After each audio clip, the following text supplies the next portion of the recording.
નમસ્તે ગુજરાત, કેમ છો? મજામાં? Welcome to Vashishtha NEET, dedicated NEET academy ડીએનએમાં આપ સૌનું સ્વાગત છે. મિત્રો, આપ સૌ મજામાં હશો. આપણે નીટ 2020 પેપર સોલ્યુશન કરી રહ્યા છીએ. એનો પાર્ટ 1 પ્રથમ ભાગ પૂરો કર્યો. આજે આપણે નીટ 2020ના દ્વિતીય ભાગ પાર્ટ 2માં આપણે આગળ વધીશું. પેપર સોલ્યુશન સિરીઝમાં ફરી આપનું સ્વાગત કરું છું. બાયોલોજી સેક્શનમાં આપણે આગળ વધીશું. આજનો ક્વેશ્ચન છે પહેલો, ઉદ્વિકાસનો ભ્રૂણ વૈજ્ઞાનિક આધાર આમણે વખોડ્યો. મિત્રો, ઉદ્વિકાસનો ભ્રૂણ વૈજ્ઞાનિક આધાર એમણે વખોડ્યો, રાઈટ? એટલે કે આ જે વૈજ્ઞાનિક જે છે એણે એને વખોડ્યો હતો. હવે કેવી રીતે તો એ સમજીએ. અહીંયા ઉદ્વિકાસનો ભ્રૂણ વૈજ્ઞાનિક આધાર, તો પહેલા વાત તો ભ્રૂણ વૈજ્ઞાનિક આધારની અહીંયા વાત થઈ છે, તો એ છે ગર્ભવિદ્યાના પુરાવાની વાત થાય છે.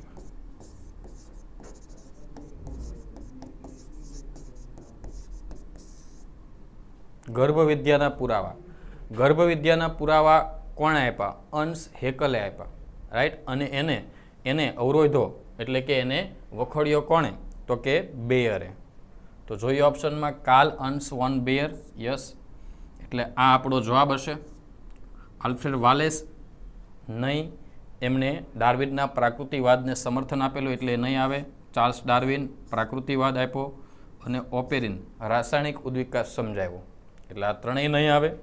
કાર્લ અંશ વોન બેયર જેમણે કહ્યું કે ગર્ભ એ અન્ય પ્રાણીના પુખ્ત તબક્કામાંથી ક્યારેય પસાર થતો નથી, અને આ રીતે એણે ગર્ભવિદ્યાના જે પુરાવા જે છે એનો વખોડ્યા હતા, રાઈટ? આગળ વધીએ મિત્રો, મૂવ ટુ નેક્સ્ટ. 32મો question, column type, skeleton system, કંકાલ તંત્રમાંથી આવેલો. જોઈએ આપણે, જોડકા જોડવાના છે, કોલમ જોડીએ. તરતી પાસળીઓ. તરતી પાસળીઓ જે છે એ ઉરોસ્થિ સાથે જોડાતી નથી, ફક્ત પૃષ્ઠ બાજુએ કરોડસ્તંભ સાથે જ જોડાયેલું હોય, રાઈટ? A4. સ્કંધાગ્ર પ્રવર્ધ. સ્કંધાગ્ર પ્રવર્ધ જે છે એ જોડાયેલું હોય, અક્ષકનું જોડાણ સ્થાન છે A4 B3. A4 B3 વાળો ઓપ્શન કયો છે? એક જ છે A4 વાળો. તો અહીંયા ડિરેક્ટ આન્સર મળી જતો હોય છે.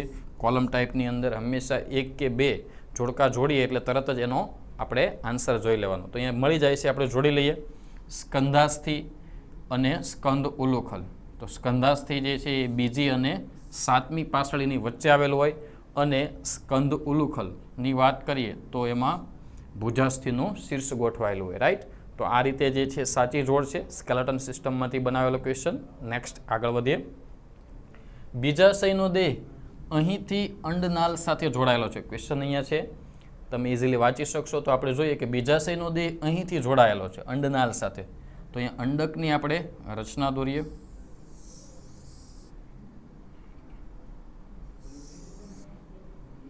અંડક આવરણો.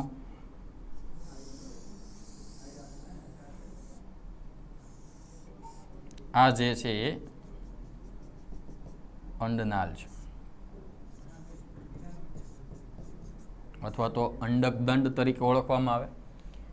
બીજાશયનો દેહ એટલે કે આ બીજાશયનો અંડકનો આ દેહ ભાગ છે. તો બીજાશયનો દેહ અંડનાલ સાથે શેના વડે? તો કે આ ભાગથી અહીંયા બંને જોડાયેલું છે, બંનેનું સંગમ સ્થાન, જેને કહેવામાં આવે બીજ કેન્દ્ર, રાઈટ?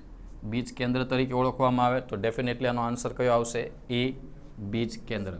બીજાંડ છિદ્ર અહીંયા આવશે, રાઈટ? પ્રદેહ જે છે એ ભ્રૂણપુટની આસપાસના કોષોનો આ બધો ભાગ છે, તો એ પણ નહીં આવે. અંડકતલ, નાભી અથવા અંડકતલ આ છેડો થઈ ગયો, રાઈટ? તો અંડકની રચના પરથી જે છે બનાવેલો આ સવાલ. તો બીજાશયનો દેહ એટલે અંડક અને અંડકનાલનું જોડાણ સ્થાન, એનું સંગમ સ્થાન કયું છે? બીજ કેન્દ્ર. So the answer is A. Next question જોઈએ મિત્રો, 34. નીચેનામાંથી શેને એનએરોબિક સ્લજ ડાયજેસ્ટરમાં વાહિત મળની આગળની સારવાર માટે મૂકવામાં આવે છે? STPS, સીવેજ ટ્રીટમેન્ટ પ્લાન્ટ્સની સેકન્ડરી પ્રોસેસ, બાયોલોજિકલ પ્રોસેસ, જૈવિક જે પ્રક્રિયા છે એમાંથી આ બનાવેલો સવાલ છે.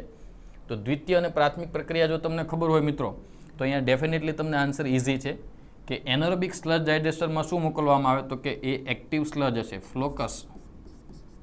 ફ્લોકસનું અવસાદન થશે. ફ્લોકસ એટલે કે એની અંદર હશે બેક્ટેરિયા પ્લસ ફૂગ. બેક્ટેરિયા અને ફૂગના સમન્વયથી બનતી ફીણ જેવી એવી રચના જેને ફ્લોકસ કહે, ફ્લોકસનું અવસાદન થાય સેટલિંગ ટાંકામાં એટલે બનશે એક્ટિવ સ્લજ એટલે કે ક્રિયાશીલ સ્લજ. અને એ ક્રિયાશીલ સ્લજ આગળ એનરોબિક સ્લજ ડાયજેસ્ટર અજારક હજમ ટાંકાની અંદર મોકલવામાં આવે છે. ઓકે, પ્રાથમિક સ્લજ તો એ કાદવ અને રગડો હોય જે ખાતર તરીકે યુઝમાં આવે એટલે એ પ્રાઇમરી ટ્રીટમેન્ટ પ્રાથમિક સારવારમાં હોય એટલે એનો યુઝ નથી. તરતો કચરો ઓલરેડી ગળાઈ ગયો હોય, પ્રાથમિક સારવારનું ઇફ્લુઅન્ટ એ સેકન્ડરી પ્રોસેસ માટે જારક ટાંકામાં જાય છે, નહીં કે એનરોબિકમાં. ઓકે, તો અહીંયા answer is D. Easily you can solve it. Move to next. આગળનો પ્રશ્ન મિત્રો જોઈએ. સિમ્બિકુલની વનસ્પતિના મૂળ ગંડિકામાં આવેલ નાઇટ્રોજિનેઝ જે પ્રક્રિયાનું ઉદ્દીપન કરે તેની નીપજ. ક્વેશ્ચન સમજો. શેના પરથી છે? It is from the topic nitrogen સ્થાપન. નાઇટ્રોજન સ્થાપન ટોપિકમાંથી જે છે બનાવેલો આ ક્વેશ્ચન છે. નાઇટ્રોજિનેઝનું કામ કઈ પ્રક્રિયા કરે? નાઇટ્રોજન સ્થાપનની. તો નાઇટ્રોજન સ્થાપનની ક્રિયા તમને ખબર હશે, જોઈ લઈએ. અહીંયા લખું છું, અહીંયા N2 plus 8 electron plus 16 ATP. આ રિએક્શન્સ મે બી તમને યાદ આવી. નાઇટ્રોજિનેઝ દ્વારા નાઇટ્રોજન સ્થાપન થાય તો એ નાઇટ્રોજન જે છે એનું 2 ammonia plus hydrogen plus 16 ADP, ATP વપરાઈ જશે પ્લસ PI. 1 એમોનિયા માટે 8 ATP, 2 માટે 16 ATP જે છે વપરાણા હોય છે. તો આ નાઇટ્રોજન સ્થાપનની આખી પ્રક્રિયા થઈ. આની નીપજ કઈ થઈ? તો નીપજ આ રહી. તો એની માટે યોગ્ય વિકલ્પ કીધો છે કે માત્ર એમોનિયા, તો કે નહીં, કે નીપજમાં શું છે? એમોનિયા, હાઇડ્રોજન અને ADP છે. ઓકે, તો માત્ર નાઇટ્રેટ પણ નથી, એમોનિયા અને ઓક્સિજન પણ નથી, એમોનિયા અને હાઇડ્રોજન. યસ, આ એની નીપજ છે. So the right answer is D. તો નાઇટ્રોજન સ્થાપનની રિએક્શન્સ જો તમને યાદ હોય તો ઇઝીલી આનો આન્સર આપી શકાય. Move to next. સાચી જોડ પસંદ કરો. ક્વેશ્ચનને ધ્યાનથી જોજો. અહીંયા આપણે કરેક્ટ પેર જે છે પસંદ કરવાની છે મિત્રો. કરેક્ટ પેર તો બાયોટેકનોલોજી રિસ્ટ્રિક્શન ઉત્સેચક ટોપિકમાંથી બનાવેલો એકદમ ઇઝી. લિગેજીસ એ 2 DNA અણુને જોડે છે. Yes, this is right one. I think it's a is the right આપણને સાચી જોડ. અહીંયા પહેલા જ ઓપ્શનમાં આપણને જવાબ મળી ગયો, પણ બાકીના પણ આપણે ચેક કરીએ. લિગેજીસ DNA લાઇગેજ એ આણ્વિક ગુંદર છે, જોડવાનું કામ કરે, DNAના ટુકડાને જોડે છે. રાઈટ, તો એ જવાબ આવશે. બીજી ખોટી છે કે ચેક કરી લઈએ. તો પોલિમરેજીસ DNAના ટુકડા કરે, રોંગ વન. રાઈટ, એ નવી DNAની શૃંખલાનું નિર્માણ કરશે. ન્યુક્લિએજીસ DNAના 2 કુંતલોને અલગ કરે, નહીં, DNAને ચોક્કસ જગ્યાએથી કાપવાનું કામ કરે. એક્ઝોન્યુક્લિએજીસ જે છે એ DNAના અંતર્ગત ચોક્કસ સ્થાનેથી, નોટ અંતર્ગત, એ બહિર્ગત ભાગ, બહારના ભાગથી કાપે છે. તો it is also wrong one. તો આ 3 જે છે ખોટી જોડ છે, એક સાચી જોડ. તો આન્સર અહીંયા મળી જાય છે ડાયરેક્ટ ફ્રોમ બાયોટેકનોલોજીમાંથી બનાવેલો આ ક્વેશ્ચન. નેક્સ્ટ જોઈએ. ઓકે, ક્વેશ્ચન અહીંયા છે. ડેફિનેટલી તમને એનો આન્સર પણ આવડતો જ હશે. It's really easy. વૃદ્ધિ નિયામકનું નામ આપો જેનો શેરડીના પાક પર છંટકાવ કરવાથી પ્રકાંડની લંબાઈ વધારે અને શેરડીની ઉપજ વધે. પ્રતિ હેક્ટર 20 ટન ઉપજ વધારે છે. આઈ થિંક આન્સર તમને ખબર જ હશે. શું આવશે? જીબ્રેલિન. પ્રકાંડની લંબાઈ વધારે એનું મેઇન કામ છે. ઓકે, પ્લાન્ટ ગ્રોથ હોર્મોન્સ જીબ્રેલિનમાંથી ટોપિકમાંથી બનાવેલો આ ક્વેશ્ચન એકદમ easy, direct form NCERT. Next પર જઈએ. અગેન કોલમ ટાઈપ, જોડો જોડકા. Definitely it's easy. આમાં પણ મેં કીધું એમ જોડકા જોડો એની અંદર હંમેશા એક ટ્રીક જે છે એનો યુઝ કરવાનો કે પહેલી કઈ મેચ થાય. તો ટોળામાં રહેતી પાક હાનિકારક જીવાત એટલે એની અંદર આવશે લોકસ્ટા. યસ, લોકસ્ટા, તીડ જે ટોળું હોય પાકને નુકસાન પહોંચાડે, લાખોની સંખ્યામાં ઉડતી તીડ ખેતરોની અંદર નુકસાન પહોંચાડે. A4 વાળો ઓપ્શન કયો છે? Direct answer. Nothing to think more. આવા કોલમવાળા MCQs ડેફિનેટલી જે છે તમારો સ્કોર વધારી શકે. બટ તમને આ ખબર હોવી જોઈએ. તો A4. હવે બાકીના જે છે ચેક કરી લઈએ. અર્ય સમમિતિ ધરાવે પુખ્તમાં અને ડિંભમાં જે છે દ્વિપાર્શ્વ સમમિતિ હોય તો એ સૂળત્વચીમાં આવે. સૂળત્વચી માટે એસ્ટેરિસ, એસ્ટેરિસ એટલે સ્ટારફિશ, તારા માછલી, રાઈટ. તો એની અંદર આ રીતે જોવા મળશે, એટલે B1C2 ફેફસાપોથી વીછીમાં જોવા મળશે. જૈવ પ્રદીપ્તા બાયોલ્યુમિનેસન્સ ટીનોપ્લેના, ટીનોફોરા સમુદાયની અંદર ટીનોપ્લેના અને પ્લુરોબ્રેકિયાના એક્ઝામ્પલ્સ છે. ઓકે, તો એનિમલ કિંગડમ જે છે એમાંથી આ બનાવેલો ક્વેશ્ચન એકદમ ઇઝી કોલમ ટાઈપનો. Move to next one. Okay, the question is here, you can read it. Oxygen વહનના અનુસંધાનમાં ખોટું વિધાન, રોંગ સેન્ટન્સ, ઇનકરેક્ટ. ખોટું પસંદ કરવાનું છે. વાયુનું વહન, રેસ્પિરેટરી ચેપ્ટર્સ જે છે એમાંથી બનાવેલો એ ટોપિકમાંથી બનાવેલો ક્વેશ્ચન. નાવ સી, ઓક્સિજનનું હિમોગ્લોબિન સાથેનું જોડાણ મુખ્યત્વે O2ના આંશિક દબાણ સાથે સંબંધિત છે. Yes, it is depend on the partial pressure of O2. તો એ રાઈટ છે, ઓક્સિજનનું હિમોગ્લોબિન સાથેનું જોડાણ. ઓકે, તો ધીસ ઇઝ ટ્રુ વન. હવે મિત્રો તમને ખબર હશે વાયુકોષ્ઠમાં જે છે અહીંયા જોડાણ થતું હોય છે ઓક્સિજનનું, અને પેશીઓમાં જે છે એ છૂટો પડતો હોય, રાઈટ. તો એની જે પ્રમાણ જે છે એ તમને ખબર હશે કે કયા કન્ડિશનમાં એ O2 જોડાય છે, કયા કન્ડિશનમાં છૂટો પડે છે. તો O2ના જોડાણ માટે, વાયુકોષ્ઠમાં જોડાણ માટે જે છે કન્ડિશન હું તમને અહીંયા કહું. વાયુકોષ્ઠમાં O2 જોડાણ માટે PO2 વધારે હોવું જોઈએ, બાકીનું બધું ઓછું હોવું જોઈએ. PCO2 ઓછું હોવું જોઈએ, H+ ઓછા હોવા જોઈએ, ટેમ્પરેચર ઓછું હોવું જોઈએ વાયુકોષ્ઠમાં O2ના જોડાણ માટે. ધીસ ઇઝ ટ્રુ, આ બધા સાચું છે, રાઈટ. અને પેશીમાં જો હોય તો આનાથી રિવર્સ કન્ડિશન થઈ જશે, ઊંધી કન્ડિશન. એટલે PO2 જે છે પાર્શિયલ પ્રેશર ઓફ O2 ઓછું હશે, બાકીનું બધું જ વધારે હશે. PCO2 હાઈ, H+ હાઈ અને temperature high. Now see the questions. Answer જોઈએ અને ફાઇન્ડ આઉટ કરીએ. આપણે ઓપ્શન્સ જોઈએ અને આન્સરને આપણે ફાઇન્ડ આઉટ કરીએ. તો અહીંયા જુઓ કે CO2નું આંશિક દબાણ O2ના હિમોગ્લોબિન સાથેના જોડાણમાં દખલગીરી કરે છે. CO2નું આંશિક દબાણ જે છે એ O2ના હિમોગ્લોબિન સાથેના જોડાણમાં, તો યસ, CO2નું આંશિક દબાણ ઇફેક્ટ કરે છે. This is also true. આ પણ સાચો છે, આપણે ખોટું પસંદ કરવાનું છે. વાયુકોષ્ઠમાં H+ની ઊંચી સાંદ્રતા ઓક્સિમોગ્લોબિનની બનાવટમાં સહાય કરે છે. વાયુકોષ્ઠમાં H+ની ઊંચી સાંદ્રતા જોઈએ કે નીચી, ફાઇન્ડ આઉટ ઇટ. તો કે H+ ઓછો જોઈએ. This is wrong one. ખોટું જોડ પસંદ થઈ ગઈ, આપણે ખોટું વાક્ય પસંદ થઈ ગયું. વાયુકોષ્ઠમાં ઓછો PCO2 ઓક્સિમોગ્લોબિન બનાવવામાં સહાય કરે. યસ, PCO2 આપણને ઓછો જ જોઈએ વાયુકોષ્ઠમાં O2 જોડાવા માટે, રાઈટ. અહીંયા PCO2 તમે જોઈ શકો, ઓછું જોઈએ, રાઈટ. તો વાયુના વહન આધારિત આ ટોપિકમાંથી બનાવેલો ખૂબ જ સરસ question. Move to next.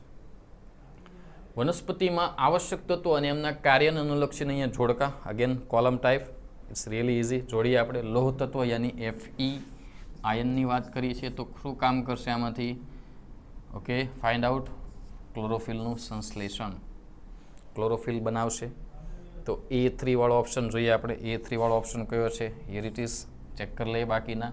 Zinc ઓક્સિજનનું સંશ્લેષણ, IAA, it's also one kind of oxygen, એક પ્રકારનું ઓક્સિજન છે, એટલે B4. મેંગેનીઝ બોરોન છે, બોરોન જે છે એ પરાગરજનું અંકુરણ કરશે, રાઈટ. એટલે C2 એન્ડ D1. મેંગેનીઝ જળ પ્રકાશ વિભાજન એટલે કે પાણીનું પ્રકાશ પ્રેરિત વિઘટન, રાઈટ. તો રાઈટ આન્સર ઇઝ C. 1 કે 2 આપણે જોડકા જોડીએ ત્યાં જ આપણને ખબર પડી જાય છે કે સાચો જવાબ કયો છે. ઓકે, તો કોલમ ટાઈપની આ એક ખાસિયત છે, ઇઝીલી સોલ્વ કરી શકો. Move to next. આગળ જોઈએ મિત્રો. અગેન એક અહીંયા આડછેદ માટે જે છે આપણને લક્ષણો આપ્યા છે. ક્વેશ્ચનને ધ્યાનથી જોશો તો ખ્યાલ આવશે. જોઈએ કયા કયા લક્ષણો છે. પુલ્ય આવરણ ધરાવતા અસંખ્ય વિખરાયેલા વાહિપુલો છે. વેરવિખેર વાહિપુલો. ઓકે, ડ્રો કરી દઈએ આપણે. વેરવિખેર વાહિપુલો છે મિત્રો, રાઈટ. વેરવિખેર વાહિપુલો શેની અંદર હોય? એકદળી પ્રકાંડમાં, બાકીમાં બધામાં ગોઠવાયેલા હોય, રાઈટ. પરિઘ તરફ નાના, કેન્દ્ર તરફ મોટા થતા જાય. I think you know it, બરાબર. એટલે અસંખ્ય વિખરાયેલા વાહિપુલો, આ સેન્ટેન્સ પરથી જ ખ્યાલ આવી જશે. મૃદુતકીય કોષોનો બનેલો વિશાળ જોઈ શકાતો આધારતક, એનું આધારતક પેશી તંત્ર જે છે ખૂબ મોટું છે, અહીંયા જોઈ શકો. સહસ્ત અને અવર્ધવાન વાહિપુલ, મૃદુતકનો અભાવ. તો આ બધા જ લક્ષણો કયા આડછેદને લાગુ પડે તમને તરત જ ખ્યાલ આવી ગયો છે વેરવિખેર વાહિપુલો પરથી. અને બાકીના કદાચ લક્ષણો તમને યાદ હોય તો ડિરેક્ટ આન્સર છે કયો આવશે મિત્રો? એકદળી પ્રકાંડ. This is right one.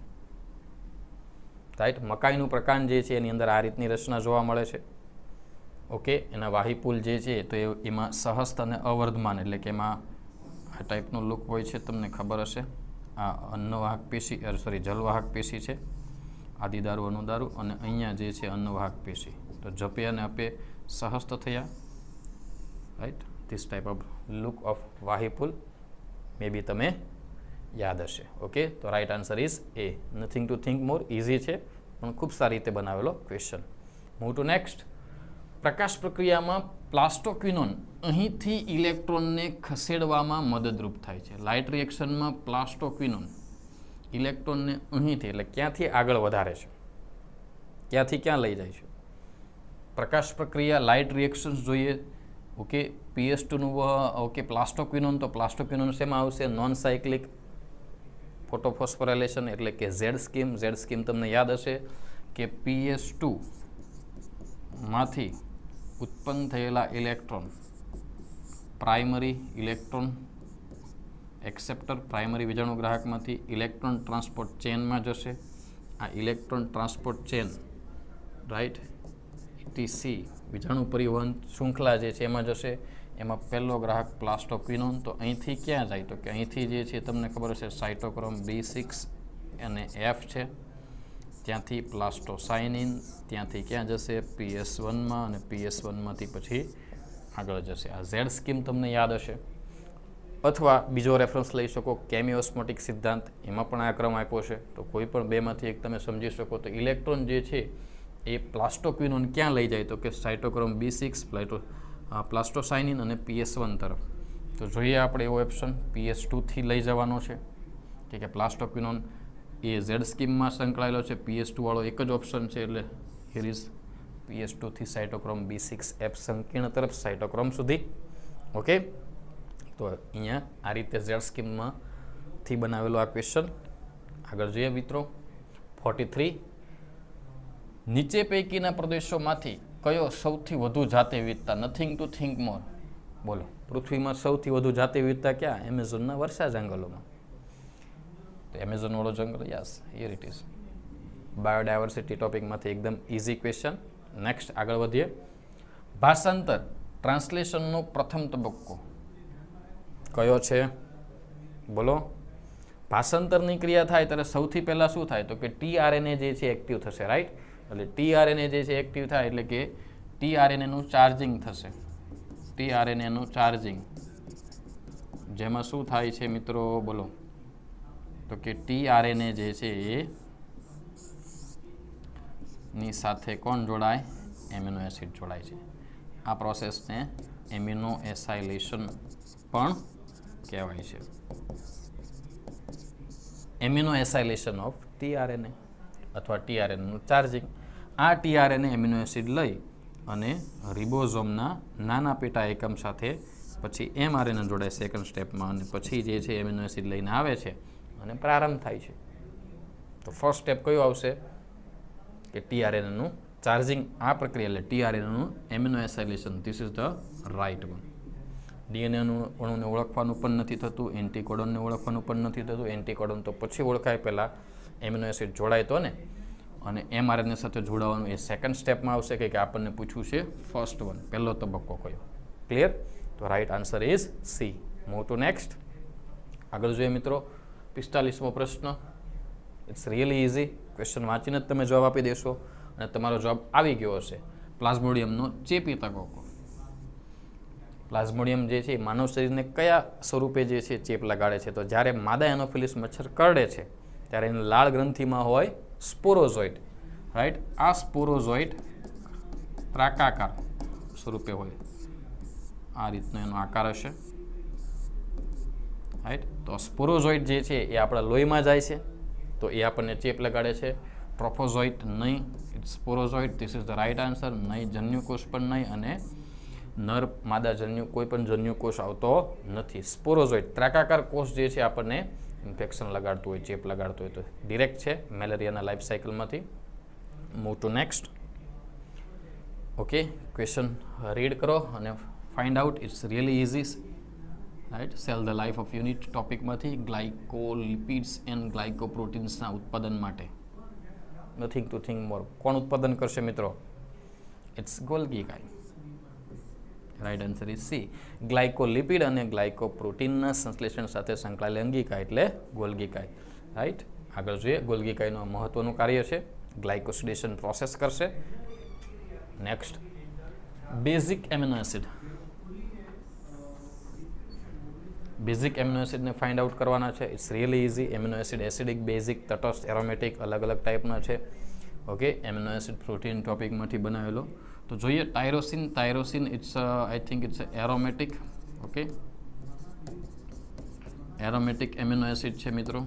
તો એ તો નહીં આવી શકે. આપણને બેઝિક પૂછ્યું છે. ગ્લુટામિક એસિડ અહીંયા લખી જ દીધું છે acid, so it is acidic, તો એ પણ નહીં આવે.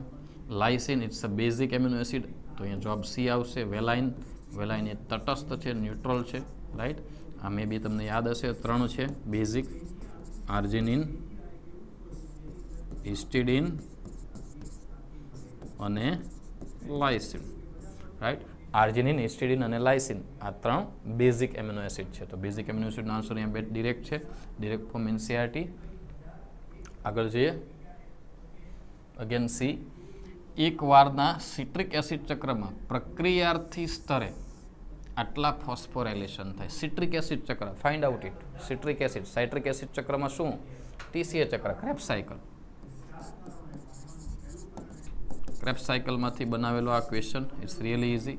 વન ટાઈમ, એક વખત ચાલે છે. રાઈટ. તો એક વખત જે સિટ્રિક એસિડ ચક્ર ચાલે છે તો પ્રક્રિયાર્થી સ્તરે substrate level SLP, substrate level phosphorylation અહીંયા પૂછેલું છે. આધારક સ્તરે ફોસ્ફોરાયલેશન કેટલી વાર થાય? તો એક વાર ચાલે તો એક વાર. ક્યાં થશે? અહીંયા બેઠું જ છે. સક્સિનાઇલ કોએન્ઝાઇમ એ માંથી સક્સિનિક એસિડ બને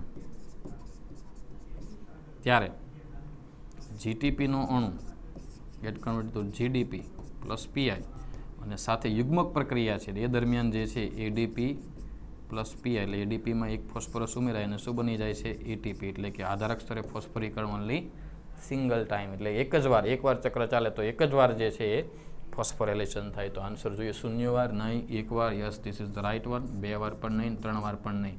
કેમ? તો કે આપણને ચક્ર કેટલી વાર પૂછેલું છે? 1 વાર. So it's really easy. Okay, move to next. Again it's really easy. NEET 2020નું પેપર એકદમ ઇઝી હતું. તો ડેફિનેટલી તમને એનસીઆરટી બેઝ એમસીક્યુ છે બધા આવડતા જ હશે, ઇઝીલી સોલ્વ કરી શકો. એસએલ મિલરનો પ્રયોગ છે. એક બંધ ફ્લાસ્કમાં કયું મિશ્રણ લીધું હતું? પ્રશ્ન પરથી જવાબ તમને આવડી ગયો હશે. જોઈ લઈએ. આ ચંબુ લીધેલો, ચંબુની અંદર કયા કયા વાયુ ભરેલા, કેટલા ડિગ્રી ટેમ્પરેચર હતું? તો કે 800 ડિગ્રી સેલ્સિયસ ટેમ્પરેચર હતું. એમાં મિથેન હતો, રાઈટ, હાઇડ્રોજન હતો, પછી એમોનિયા હતો અને પાણીની વરાળ H2O ગેસ. ક્લિયર? જોઈએ આ કોમ્બિનેશન ક્યાં છે. તો કે 800 ડિગ્રી સેલ્સિયસ ટેમ્પરેચર હતું. આ તમને યાદ હશે તો ડેફિનેટલી અહીંયા તમે જોશો ઓપ્શનને ધ્યાનથી તો 600 સેલ્સિયસવાળા 2 ઓપ્શન ઓટોમેટિક ડિલીટ થઈ ગયા. એટલે હવે આપણે 2 જ જોવાનું. જોઈએ એમાં. રાઈટ, મિથેન છે, હાઇડ્રોજન છે, એમોનિયા છે, વરાળ. Yes, this is right one. આ પણ ચેક કરી લઈએ. આમાં મિથાઇલ CH3 આપ્યું છે તો ધીસ ઇઝ રોંગ વન.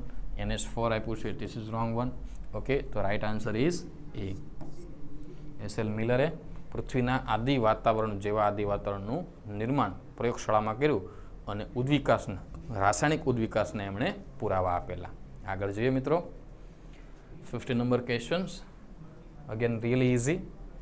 સ્ટ્રોબિલાઈ અથવા તો શંકુઓ શેમાં જોવા મળે? રાઈટ. હવે ઘણીવાર ઇંગ્લિશ વર્ડ જે છે અહીંયા પકડવાના છે. બીજાણુ પર્ણ સમૂહ. ઇટ્સ રિયલી ડિફિકલ્ટ, થોડું ડિફિકલ્ટ બનાવી દેશે. રાઈટ, બટ તમે જો ઇંગ્લિશ વર્ડ તમને ખબર હોય તો શંકુઓ જે છે કોણ બનાવે છે તો તમને ઇઝીલી આવડી જાય. તો સાલ્વિનિયા શંકુઓ જે છે, સાલ્વિનિયા ટેરિસ માર્કેન્સિયા ઇક્વિસેટમ પરથી આપણે જોઈએ તો ત્રિઅંગી વનસ્પતિ જે છે એમાંથી બનાવેલો ટોપક. ટેરિડોફાઇટ્સમાંથી સાલ્વી. તો ત્રિઅંગીમાં શંકુ કોની અંદર જોવા મળે? તો 2 જ વનસ્પતિ છે, ઇક્વિસેટમ ઓર્સ્ટેલ જેને આપણે કહીએ અને સેલાજિનેલા જે શંકુ બનાવે છે. ઓકે, સાલ્વિનિયામાં નહીં આવે, ટેરિસમાં પણ નહીં આવે. માર્કેન છે અગેન દ્વિઅંગી છે એટલે એ પણ નહીં આવે. અને ઇક્વિસેટમ ઇઝ ધ રાઇટ આન્સર. ટેરેડોફાઇટ ત્રિઅંગીમાંથી બનાવેલ એકદમ easy direct from NCERT. Next જોઈએ. પ્રત્યાંકન વખતે ડીએનએ કુંતલને ખોલવામાં સહાય કરતા મદદ કરતા ઉત્સેચકનું નામ ઓળખો. ડીએનએને કુંતલને ખોલવાનું છે કઈ પ્રોસેસ દરમિયાન? ડીએનએ કુંતલને ખોલવાનું હોય તો મોટાભાગના વિદ્યાર્થી જે છે એમાં ભૂલ કરે કે ડીએનએ હેલિકેઝ, રાઈટ. પ્રશ્નને બરાબર વાંચ્યા વગર, ક્વેશ્ચનને બરાબર સમજ્યા વગર ડિરેક્ટ એનો જે છે જવાબ આપતા હોય ઉતાવળે. પણ અહીંયા પ્રોસેસ છે પ્રત્યાંકન. Understand really, right. એટલે ડીએનએ ટુ એમઆરએનએ બનવાની પ્રક્રિયા છે. ડીએનએમાંથી આરએનએ પ્રત્યાંકન દરમિયાન ડીએનએ કુંતલને ખોલવાનું કામ કોણ કરે છે દોસ્તો? It's definitely RNA polymerase. કે સમગ્ર પ્રત્યાંકનની પ્રક્રિયાને જો કોઈ કંટ્રોલ કરતું હોય તો એ છે આરએનએ પોલિમરેઝ. એક જ ઉત્સેચક દ્વારા આખી પ્રક્રિયા થાય, પ્રલંબન, પ્રારંભ, પ્રલંબન અને સમાપ્તિ. ઓકે. બટ મોટાભાગના જે છે ડીએનએ કુંતલ શબ્દો જોઈ અને ડીએનએની બંને શૃંખલાને ડીએનએ હેલિકેઝ ઉત્સેચકનો તરત જ ધ્યાનમાં લઈ અને ડાયરેક્ટ જવાબ આપી દે અને ખોટો જવાબ આપી દે. એટલે આવા જવાબોમાં ઉતાવળ કરવી નહીં, ધ્યાનથી વાંચવું. ઓકે. તો right answer is D. Move to next. 52 નંબરનો ક્વેશ્ચન્સ છે અહીંયા. ઓકે. 51 આપણે જોયો. 52. પ્રકાશ શ્વસન અંતર્ગત રૂબિસ્કો ઉત્સેચકને પ્રાણવાયુકરણ પ્રક્રિયાથી, જુઓ ગુજરાતી ઇંગ્લિશનું ટ્રાન્સલેશન કેવું થયું છે એને બરાબર સમજવાનું. પ્રાણવાયુકરણ પ્રક્રિયા એટલે શું થાય? It's oxidation. પ્રાણવાયુ એટલે કે જેના વગર આપણા પ્રાણ જતા રહે એ પ્રાણવાયુ કયો છે? Oxygen, right. તો પ્રાણવાયુકરણ ઓક્સિડેશનની પ્રોસેસ અહીંયા કરવાનું છે. તો રૂબિસ્કો જે છે એ ઉત્સેચક દ્વારા થાય તો પ્રકાશ શ્વસનની પ્રોસેસ થઈ. પ્રકાશ શ્વસનની પ્રક્રિયા દરમિયાન શું ઉત્પન્ન થાય એમાંથી ફાઇન્ડ આઉટ કરવાનું. તો જોઈએ આપણે પહેલાં પ્રકાશ શ્વસનની પ્રક્રિયાને આપણે સમજીએ મિત્રો, રાઈટ. પ્રકાશ શ્વસન એટલે રિબ્યુલોઝ બાયફોસ્ફેટ, આરયુબીપી, 5 કાર્બન, એમાં O2 એડ કરો એટલે શું બનશે? તો કે એક PGA બનશે 3 કાર્બન પ્લસ 2 કાર્બનવાળું ફોસ્ફોગ્લાયકોલેટ 2 કાર્બન. એટલે 5 કાર્બનવાળો અણુ તોડો એટલે 3 કાર્બનવાળો PGA અને 2 કાર્બનવાળો બને છે ફોસ્ફોગ્લાયકોલેટ, રાઈટ. તો 3 કાર્બનવાળો બને એક સંયોજન, રાઈટ. 3 કાર્બનવાળો એક અણુ બને છે. બટ આખી પ્રોસેસ તમે જુઓ તો આખી પ્રોસેસ પૂરી થશે 3 અલગ અલગ અંગિકામાં, હરિતકણ, પેરોક્સિઝમ અને કણાભસૂત્રમાં. અને અંતે ફરી પાછો એક PGAનો અણુ બને છે. ક્લિયર? એટલે આખી પ્રોસેસને ધ્યાનમાં લો તો PGA ઓલ્સો 3 કાર્બનવાળો અણુ, એ પણ 3 કાર્બનવાળો અણુ છે. તો આખી પ્રોસેસ લો તો 3 કાર્બનવાળા કેટલા અણુ મળે છે? 2 અણુ. ક્લિયર? તો અહીંયા 3 કાર્બન સંયોજનના 2 અણુ, 3 કાર્બન સંયોજનના એક અણુ ન લઈ શકે, કારણ કે એક અણુ લો તો સાથે સાથે 2 કાર્બનવાળો પણ એક અણુ બને છે, રાઈટ. એટલે એ આન્સર આવી શકે નહીં. માત્ર 3 કાર્બનવાળો એક અણુ ન લઈ શકીએ કારણ કે એની સાથે 2 કાર્બનવાળો અણુ પણ બને, રાઈટ. બાકીના 6 કાર્બન અને 4 કાર્બન, તો કે આવું તો કોઈ સંયોજન અહીંયા બનતું જ નથી, રાઈટ. તો રાઈટ આન્સર કયો આવશે મિત્રો? એ. ઓકે. Move to next. આગળના સવાલમાં જઈએ આપણે. 53નો ક્વેશ્ચન તમારી સામે છે. ડેફિનેટલી જવાબ તમને ઇઝીલી આવડતો જશે. ફ્લોરિડિન સ્ટાર્ચ ખોરાક સંગ્રહી રચના છે. તેની અંદર આવશે રેડ આલ્ગી, રાતી લીલ. તો ફ્લોરિડિન સ્ટાર્ચની રચના આના જેવી હોય છે. એટલે કે ફ્લોરિડિન સ્ટાર્ચ એટલે કે ખોરાક સંગ્રહી રચના થઈ ગઈ. તો રેડ આલ્ગીમાં ખોરાક સંગ્રહ જે છે ફ્લોરિડિન સ્ટાર્ચ સ્વરૂપે થાય. ફ્લોરિડિન સ્ટાર્ચમાં શું હોય તો તમને ખબર હશે, ફ્લોરિડિન સ્ટાર્ચની અંદર સ્ટાર્ચ અને સેલ્યુલોઝ હોય નહીં. એમાઇલોપેક્ટિન અને ગ્લાયકોજન. યસ, ફ્લોરિડિન સ્ટાર્ચ જે છે એમાં ગ્લાયકોજન, ગ્લુકોઝની જે છે એ શાખિત શૃંખલા હોય છે ગ્લુકોઝની. એટલે એમાઇલોપેક્ટિન હોય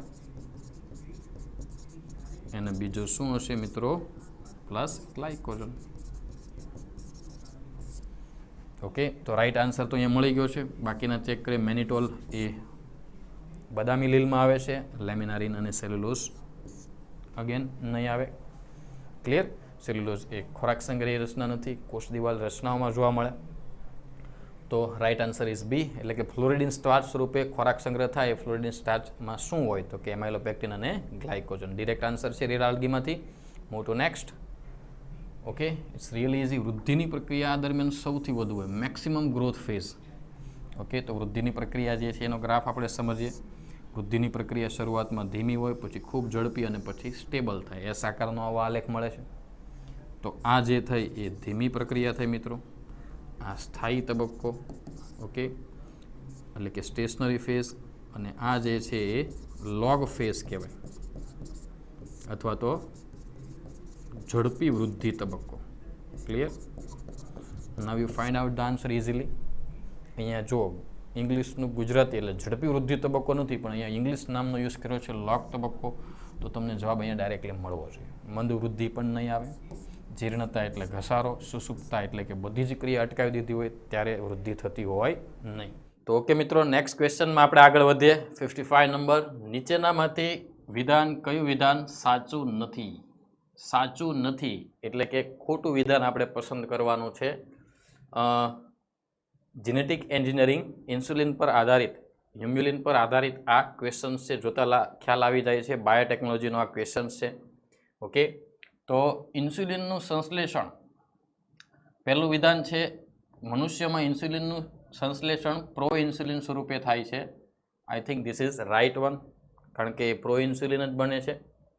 પ્રો ઇન્સ્યુલિનમાં એક વધારાનો પેપ્ટાઇડ હોય જેને સી પેપ્ટાઇડ કહેવાય. પ્રો ઇન્સ્યુલિનની રચના જોઈએ તો એમાં પોલીપેપ્ટાઇડ શૃંખલા હોય છે. એ શૃંખલા, બી શૃંખલા, રાઈટ, એ પોલીપેપ્ટાઇડ શૃંખલા, બી પોલીપેપ્ટાઇડ શૃંખલા અને વધારાની એક હોય છે C peptide.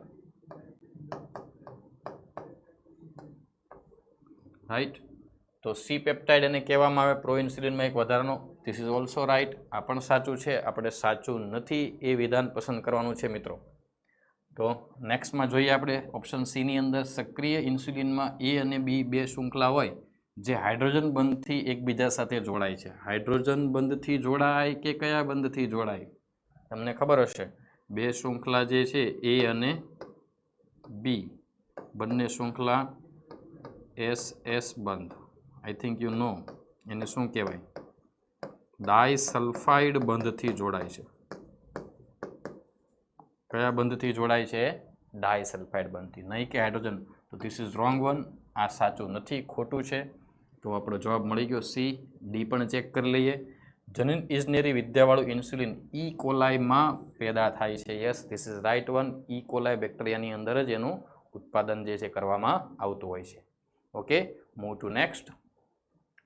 Again find out the true sentence. સાચું વિધાન પસંદ કરવાનું છે. 4 ઓપ્શન છે. કયું લાગે છે સાચું જોઈએ આપણે. ગ્લુકોકોર્ટિકોઇડ્સ ગ્લુકોનિયોજેનેસિસ ને પ્રેરે છે. Now you know ગ્લુકોનિયોજેનેસિસ. ગ્લુકોનિયોજેનેસિસ એટલે શું? તો કે ગ્લુકોઝનું નિર્માણ કરવું. રાઈટ, ગ્લુકોઝનું નિર્માણ કરવાનું, but other than carbohydrate, fat, proteins, આ બધામાંથી ગ્લુકોઝ બનાવવાનું. ગ્લુકોનિયોજેનેસિસ કહેવામાં આવે. તો ગ્લુકો એક પ્રકારનો પેપ્ટાઇડ હોર્મોન છે જે ગ્લુકોઝનું પ્રમાણ વધારે છે. ગ્લુકોઝનું પ્રમાણ વધારે છે એટલે હાઇપરગ્લાયસેમિક કહેવાય. રાઈટ, આ જે ગ્લુકોકોર્ટિકોઇડ્સ જે છે એ લોચો લઈ જાઓ.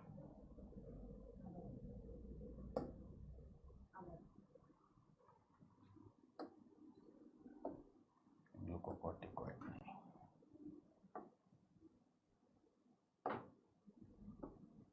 ઇરેઝ ઓલ કરી દઈને ફરીથી શરૂ કર્યા.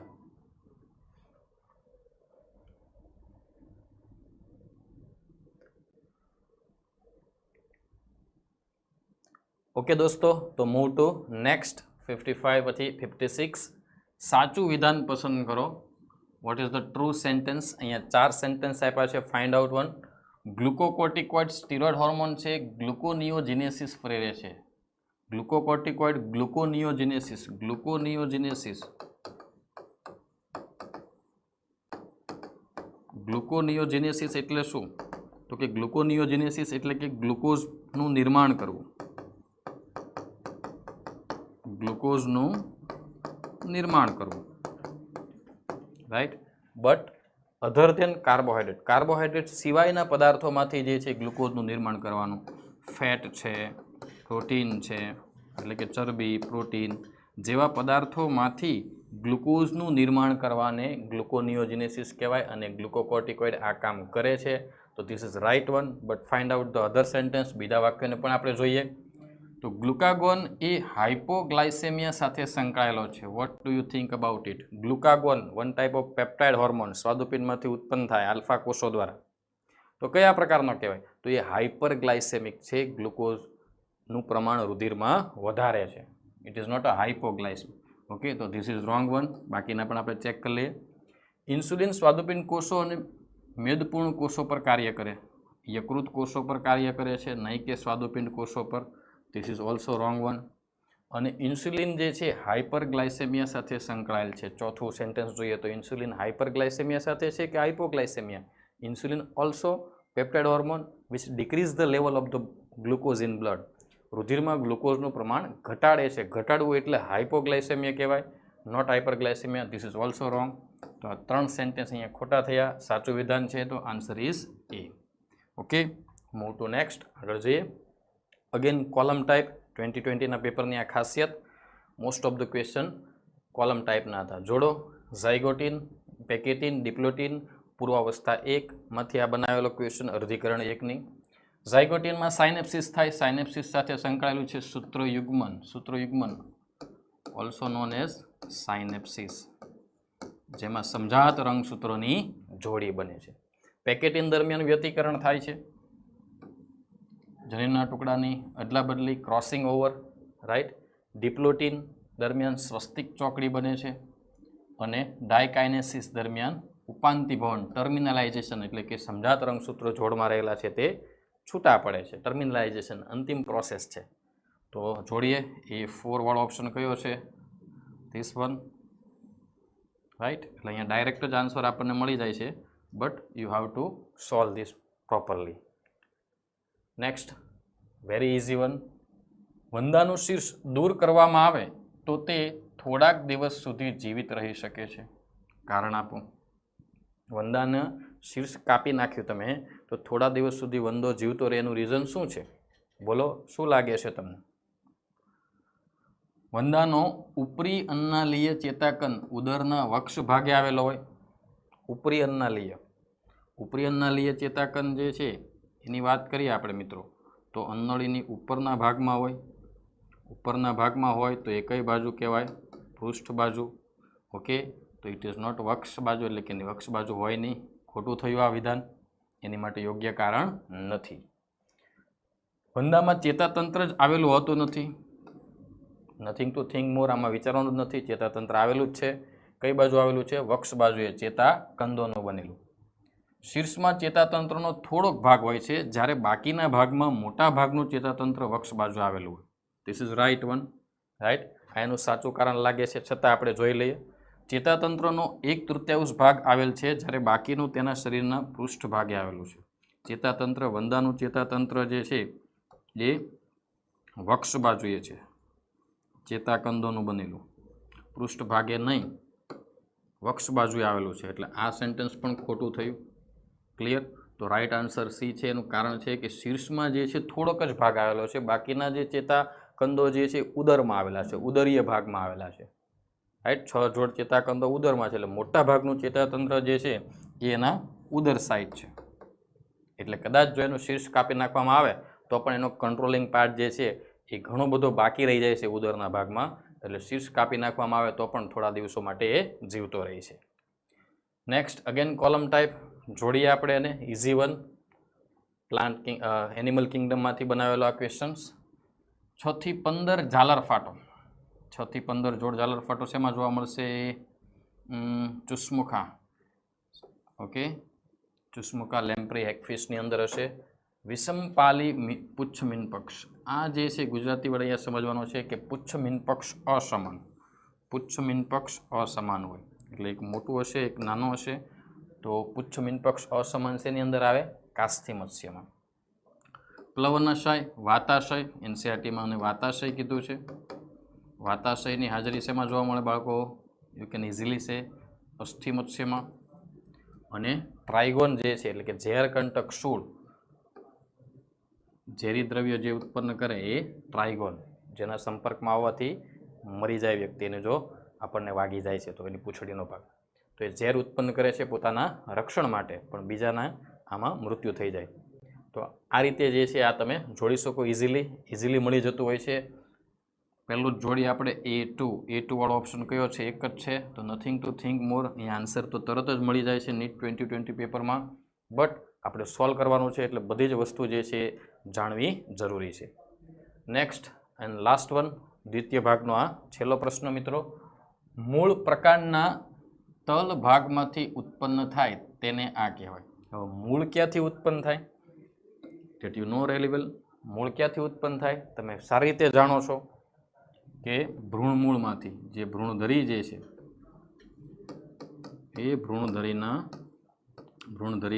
ભ્રૂણમૂળમાંથી ઉત્પન્ન થાય. ભ્રૂણમૂળ એટલે કે આદિમૂળ.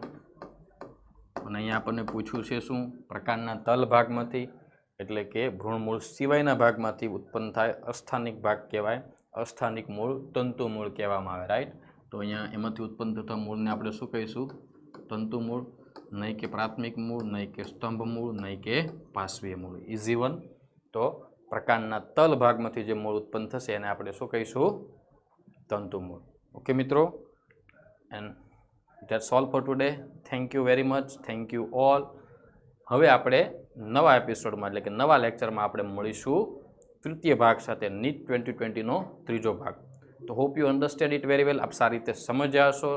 ઓકે, નવા વિડીયો લેક્ચરમાં ફરી મળીએ. Till then take care and bye bye. But હા, ધ્યાન રાખજો, કોમેન્ટ, લાઇક અને શેર કરવાનું ભૂલતા નહીં. અને વશિષ્ઠ છે તો શક્ય છે. આવજો.